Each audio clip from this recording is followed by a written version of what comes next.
Sounds good. Hey, welcome along. Kylie and Rob with us as normal.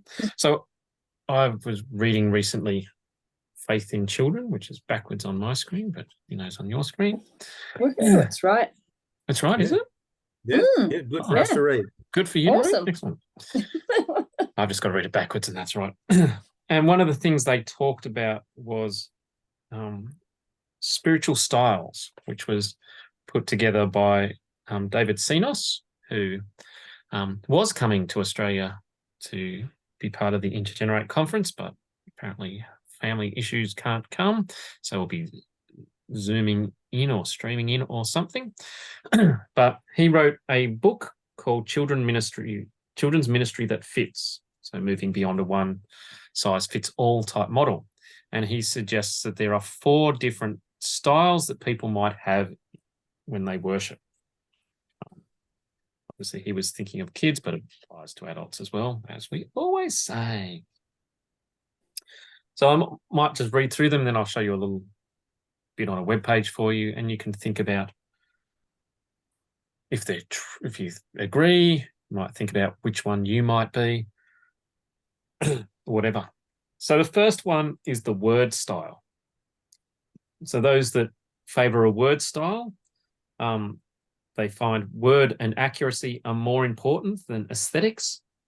So word style people are less concerned with the immediate environment or what something looks like. They focus in on the spoken or written word and will correct it to make the most fluent version. So I don't care what the church looks like or the worship environment. Let's dig into the word. Let's hear those sorts of things. When the words are right, the world makes sense. They may ask people to explain themselves or be careful in the words they themselves choose to employ. So why are you saying that? What does that mean? Ethical living is of great significance. Emotion may not be understood as relevant to truth, and word people are good at ethics and can see through to the nub of the problem by analysis. So they're good at digging down, trying to work things out. Extreme cases, they don't recognise that thinking and feeling work together, and sometimes word people can seem abrasive to others' styles as they can be direct in their language. Their contribution to society is understood to come from intellectual wealth. Word people work hard to be as well educated as they can be and value formal education highly, and could be described as left brain thinkers. So very much the word people were into the word, we're into digging deep and exploring. And I'm guessing Lynn is a word person. Probably doesn't come as a surprise to anyone who might be listening at any stage. And Lynn, you might be listening, and hopefully you agree with my assessment. So they bring that logical type thing. So that's word style. Second is emotion style. So for these people, they're compassionate, relational people. Emotion style people are people and relate well to others. They may have a well-developed intuition. So they're good at relating to others. Obviously, a worship service where there's some interaction with others is going to be good for them. They use language to express feelings rather than facts, which can present problems for word style people.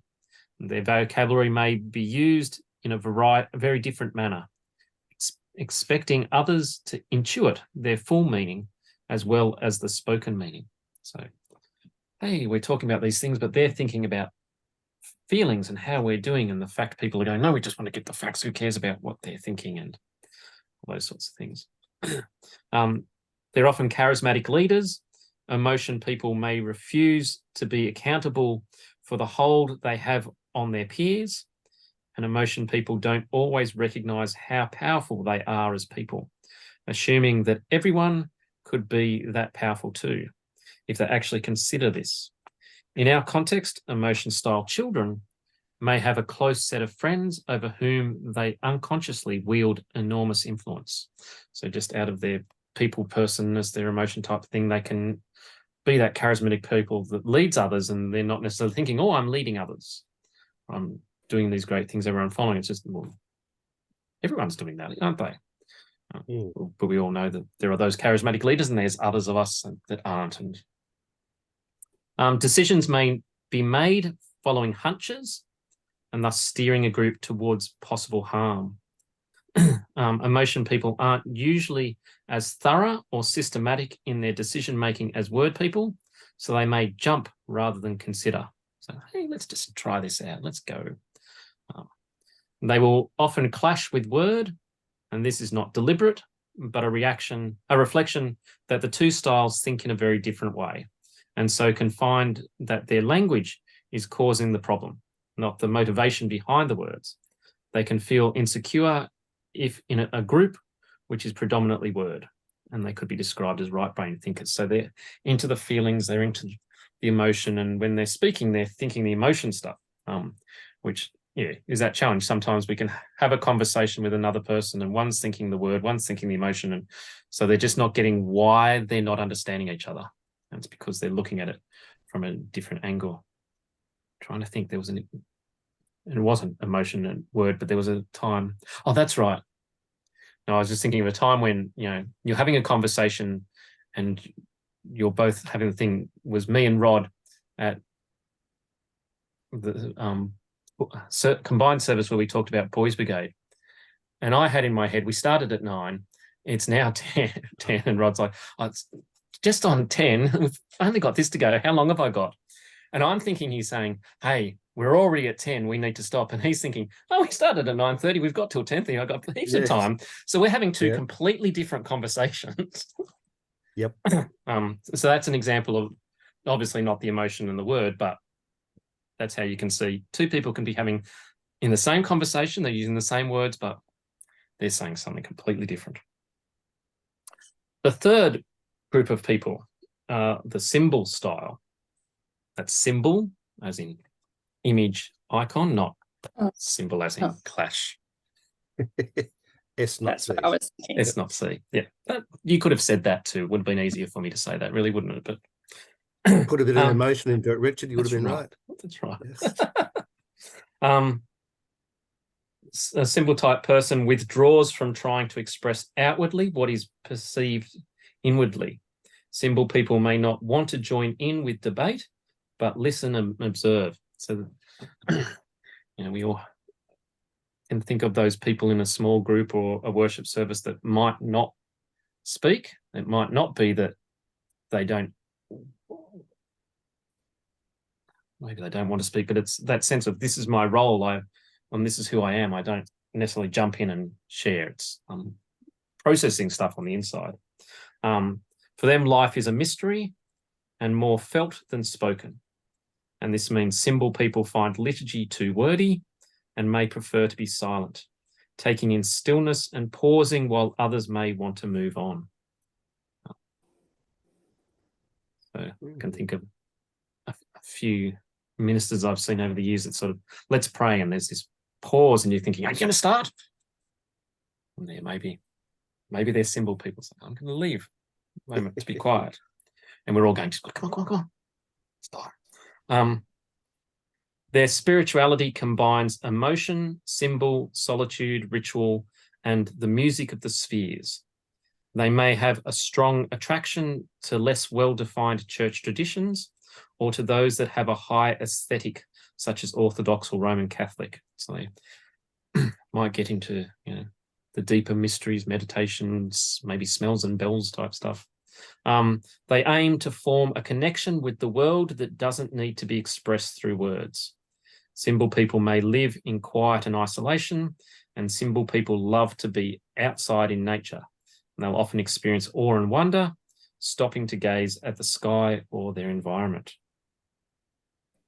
So they're more, how do I process this inside? How do I get out? So I think it's them that you might not necessarily see in church because they're busy out in nature and connecting and feeling, and the church probably doesn't connect well with the symbol people.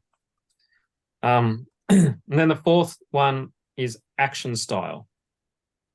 So they have the overriding attitude is what one does, not what one says.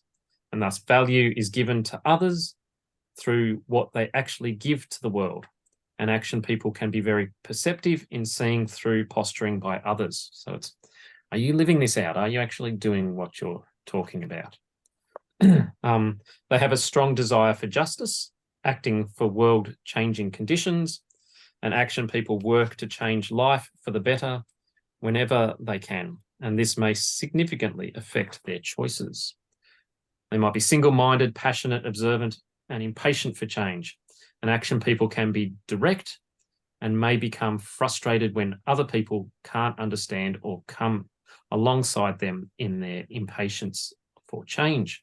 And sometimes they're unable to express their needs through language, and action people may experience great frustration when thwarted. So let's get active, let's do something, let's live out this faith and make a difference in the world. Let's not just sit here and read the Bible passage, and that's lovely. So you can see that probably the church has been good at working with the word style. Occasionally emotion people come in. I think uniting church with its social justice connects in with the action people, and symbol people sort of, they're poor off wanting to be by themselves anyway, probably. So let me share my thing I found that just goes through it again, because pictures make it all better. And now my sharing is in the way. There we go. So word people are people who have a word-based spirituality, will appreciate anything that increases their knowledge of God, Bible studies, listening to preaching, reading, and discussion. And children with this style may like church services with a set service sheet, reading a children's Bible, or finding out about the background to the Bible, written prayers and hymns, and the chance to write their own. So again, they're into the logic, the word. We won't ask what that picture on the left is. Yeah. Looks like a king, and who knows? But anyway, sorry, I'm getting distracted. Emotion. Those who come close to God through emotion are likely to focus on their feelings. For them, participating in singing, dancing, and drama help them to do this, as may their relationships with people. And children will enjoy doing activities with others, singing in a group, or being involved in drama, music, and dance. So we can just think of those people. Let's get involved. Let's do. Symbol. Symbol-based people experience God as mystery. Words cannot explain their experiences of him. They like silence, reflection, and may experience God in nature. And children will like time to reflect, opportunities to work symbolically, for instance, with candles or pebbles, and the chance to experience the natural world. And then action. Action people see the gospel as a call to change, and this may be standing up against injustice, volunteering for a food bank or street pastoring, setting up a drop-in group for the elderly, or raising money for a disaster-struck part of the world. And children like an opportunity to serve, either in a church context, for example, welcoming, volunteering, or fundraising for charities. So there's, again, the four. Like anything of these sorts of things, we probably have a main one, but you'll might have elements of others. So again, this isn't to try and put people into a box, but it's to help us think, because you go, yes, what are we good at? What aren't we good at? So what are your reactions? Or are your head just going, you've talked too much, Richard and I just want to get back to my crochet. I wrote down each of those, but as you explained them, I was thinking, oh, okay, that's not what I was thinking. That last diagram that showed different aspects probably gave a much more easier to understand, and it became clearer on going through. Oh, there's me. Oh, there's me. Oh, there's me. Oh, there's me. Oh, okay. So it's one of these things where some people might think that they exist in all four, or in a majority rather than in a particular area, particularly as some of the words to explain the backing of each of those types. And you say, oh, well, I fit into that one. That definitely is a high priority for me. and another one which you thought was where you would have fitted because of certain descriptions, something else says, oh, maybe not. So it is difficult. And as you said, you're not going to be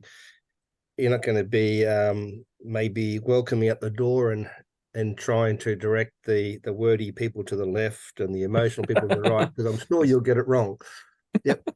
Yes, yes. However, it is interesting that the symbol, I'm wondering, a lot of people do, when given the opportunity, like the opportunity. Well, you do meditative prayers often, and so do a lot of the other ministers. We haven't done too many labyrinths, although we did it many years ago. But those sorts of things, people do like to experience it, but it may not be their main core focus for a worship service. That's probably the big difference, is what is it that you get the most out of? Yeah. And so hopefully all those symbol people will be coming either tomorrow or Wednesday or Friday or Saturday to the reflective space on creation. Thus endeth the advertisement.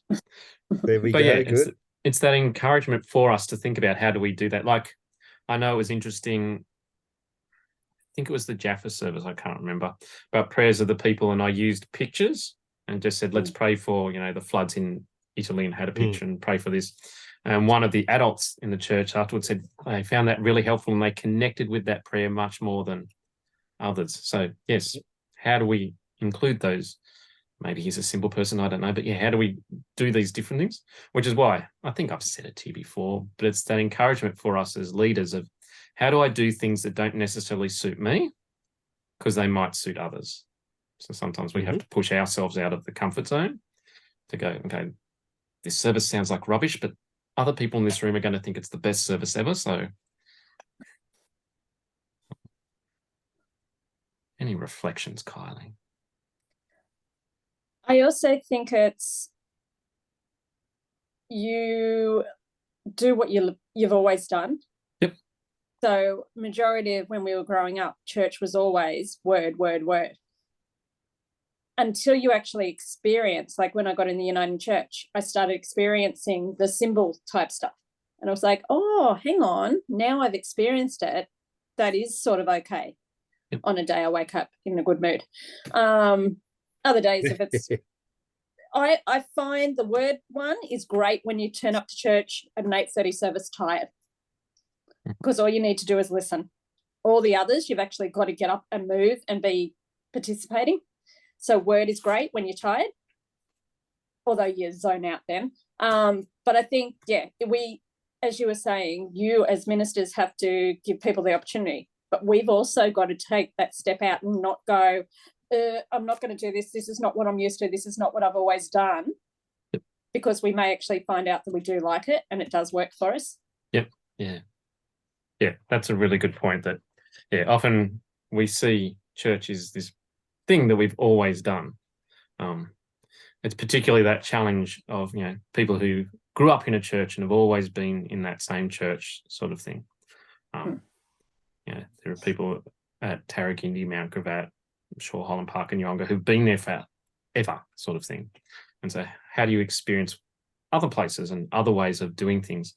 But yeah, sometimes we need to step out and you try something and go, actually, that suits me far better than,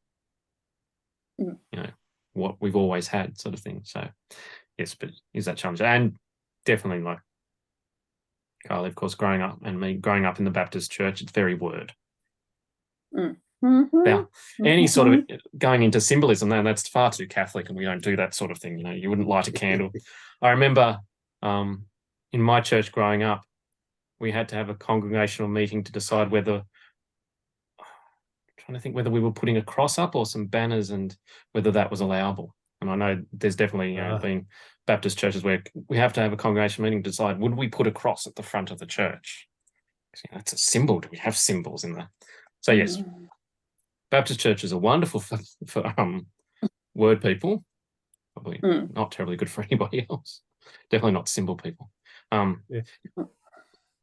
It was interesting. You started this fellow wrote about spiritual styles, and I guess the word spiritual, I was thinking worship styles might have been something that I would have really picked up on rather than spiritual style. So I'm not sure what that word is all about or what emotion it gives to me, or what symbolism comes from all of that. But I can see, as you described and what I wrote down here, I'll participate in each of those, maybe, and which is good if the person leading the service has done it, each of those throughout a service. And there are certain times or situations where I would favor one or the other, because it's not a Diana's very much the word in terms of wanting to read the Bible to learn more. I read it. I'm not sure why I read it. I wouldn't have put down, just to learn more. I think to me that's an action and become an understanding.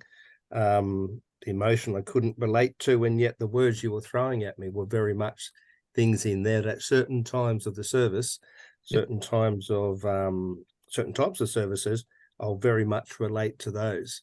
And which one did music fit into? Music came in with the symbol, wasn't it? Or was it emotion? No, it was either symbol or action. So I think it would have been symbol. And to that is very much, I can't sing well, but participate or have the music around me, or the singing, or the band, whatever it might be, is quite significant to me. Lack of it becomes a did we have a service tonight? Did I actually worship tonight? Yep. Or today, or whatever the case might be. Yep. And I guess going back to where you started your comment of the spirituality as opposed to worship styles, I guess he's drawing on that sense of these impact how all your spirituality does. So in my private life, I'll sit in the word, or the symbol people, how do I sit in nature and reflect and things like that. So, but yes, you could, of course, easily do just worship. We've got 10 minutes, but Rod's got to go anyway. So good thinking. Right. Thanks for sharing. And we'll come up with something exciting to talk about next week, if you've got any ideas. Something might come of tomorrow or the day after. That's right. Who knows? Excellent. Okay. Catch you all later. Catch us all later. Bye.